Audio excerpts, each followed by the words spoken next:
जय माता दी। आप सभी भक्तजन कैसे हैं? हमको आशा है कि हमारी माता रानी की कृपा से आप सभी लोग अच्छे ही होंगे। आज मैं बताने जा रही हूँ कि ये धनतेरस की पूजन की विधि किस तरीके से करनी चाहिए। उस दिन धन्वंतरी जी का दिन है और उस दिन समुद्र मंथन से धन्वंतरी जी ये निकले थे। हाथ में उनके औषधि है, शंख है, चक्र है और कलश लेके निकले थे। धन की कलश लेके निकले थे। इस दिन लक्ष्मी जी की पूजन और धन्वंतरी जी की पूजन की जाती है। ये तो कहानी है। आप उसके बाद में आप घर को स्वच्छ कर लीजिए, गोबर से लेपन के लीजिए, गंगा जल का छींटा लगा के आप वहाँ पे साफ कर लीजिए जहाँ पूजन करना है आपको।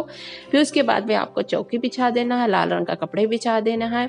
उसके बाद में आपको एक थाली लेना है, थाली पे सास्तिक चिन्ह बनाना है, वो भी रोली का बनाना है। और उसके बाद में आप सिक्का ले लीजिए चांदी का, यदि आपके घर में है तो ठीक है, नहीं है तो आप एक सिक्का और ले लीजिए। घर में 1, 2, 5, 10 जो भी है वो भी आप ले लीजिए। यदि दोनों सिक्का है तो दोनों सिक्के को आपको ले लेना है और उसको धो के और उसमें मौली लपेट देना है और उस पर रोली चावल ये सब चीज़ें चढ़ा के आपको पूजन करनी है। फिर उसके बाद में आप थोड़ा सा हल्दी को से चावल को कलर कर लीजिए। आप अपने बाएं हाथ में हल्दी लीजिए और लक्ष्मी जी के दाहिने हाथ में एक एक करके हल्दी को चढ़ाते जाइए।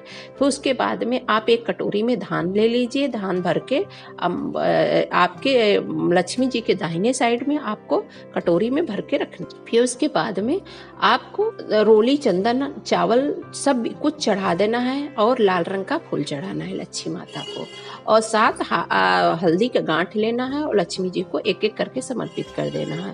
फिर उसके बाद में चावल लेना है, एक एक करके समर्पित कर देना। फिर उसके बाद में आपको मिठाई वगैरह जो भी रखे हैं आपके घर में है वही चीज आप चढ़ा दीजिए। फिर उसके बाद में आपको अमरवेल यदि मिल सकता है तो अमरवेल के 7 टुकड़े ले लीजिए, एक एक करके समर्पित कर दीजिए। फिर 7 आपको दीपक लेना है, वो भी आटे का बनाना है, बना के लंबी बाती बना के और एक मिट्टी का दीपक लेना है। उस तरीके से मिट्टी के दीपक में लंबी बाती लगाई जाएगी और उसमें डाल के घी भर के रख देना है और 7 दीपक से आपको आरती करनी है लक्ष्मी माता के। लक्ष्मी माता की आरती करने के बाद में आपको प्रार्थना करना है, हे लक्ष्मी माता, जैसे मैं आपको अमरवेल चढ़ा रही, जैसे अमरवेल अमर रहता है उस तरीके से मेरा सुहाग अमर रहे, हमारे घर में संपदा, धन, सुख, समृद्धि सब कुछ अमर रहे। इस तरीके से आप अपनी कामना करते हुए झोली फैला के माँ लक्ष्मी माता से विनती करें और लक्ष्मी माता से कहें, हे लक्ष्मी माता, हमारे घर में सुख समृद्धि का निवास करिए।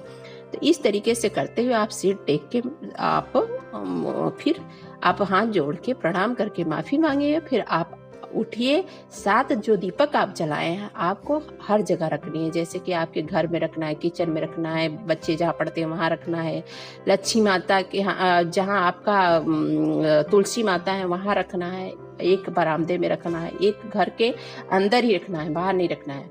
आप घर के अंदर दरवाजे के बगल में रख दीजिए और आपको एक दीपक कितना भी आप कहीं रख लें, लेकिन एक दीपक आटे का लक्ष्मी माता के बाएं तरफ जरूर रखना है, एक दीपक दाहिने तरफ रखना है, एक दीपक बाएं तरफ। एक मिट्टी का जो दीपक है वो दाहिने तरफ रख दीजिए और जो आटे का दीपक है वो बाएं तरफ रख के सिर टेक के उनसे विनती करिए।